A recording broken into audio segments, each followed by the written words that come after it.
Dakispangot kisamla kanthei bachenrang ki betray services delivery staff ki badan hapoh ka National Health Mission Shillong metak santere kunaitung aja afuar kilami padba ban pelong kejingki ke bajai-jai banya kendulang kapala sedang namadan malki Shillong bat pelong kejingya rally terter hagi bentalam kra pala penkut bandrung hapoh ke office rekam joka Directorate of Health Service DHS banya kamar kate ke office bandawa yaki macing dawa.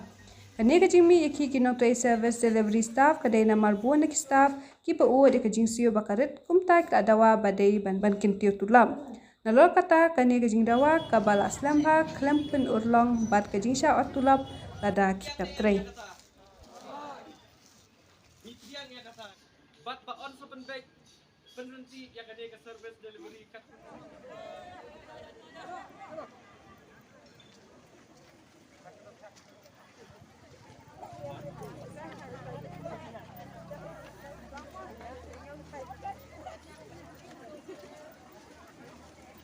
Ni hanong Pak Selong. Kajing yang mi pak kajongi kalong hang ni kadai na kani rationalization ke banyak. Kidon ki staff di bahap atau juga kenhun alamat ke service delivery mah dengan kali ya. Kidon ki staff ki bah hadir balale ya kani rationalization. Kajing seal kajong ki kalagarno. Bat bah ngidon ru ka jingit bah kani rationalization ke balale kamsim don kata ka de berkom ke badai bat kaba dabisar banyak bakanu kanu kapinhun ni sukwa ban pan jing sai ke kumngi ki bayat trai lang hakani kapor ko munta ba haba lale ya kundu kanu kakam kumbala kular da mission director Ahmad Jongi hakani kapor hakani por ki balada ke bangilaya kendu ya ong ba ni unpait bania bat bisar ding baka qualification ke pengidon kidon hang ni ki doctors kidon hang ni ki staff nurse hakani kenhun kidon ki NHM bat kumta terter tihenrei klem dapat bahai ka qualification ke bangi ni don la shule le se haklu korkom ka ba la bishar da kanu kanu kenhun kata ke mamla ban pal shai ta ka dika hilaya mi mak ka dikon ko ta da kawai ka sur ba lada UMD ong ba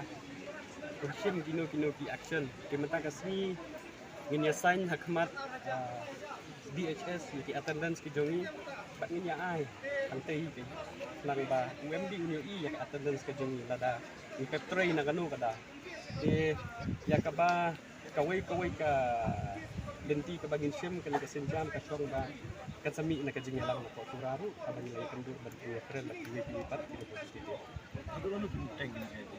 kaduk mentang impat la banya batai nomor pa kanadep kanika kali na pura desi representative di banang te kila banai por ini bat nang ni ru desi kanadep kanika rali kan kare kaji ya sim bukti itu pak desi pakat kaduk mentang te kalong dek ke balami apres di debut kata kemur PSD ayo ar hajar tamne uang haposted beberapa haposted beberapa di dalam ar hajar tamne.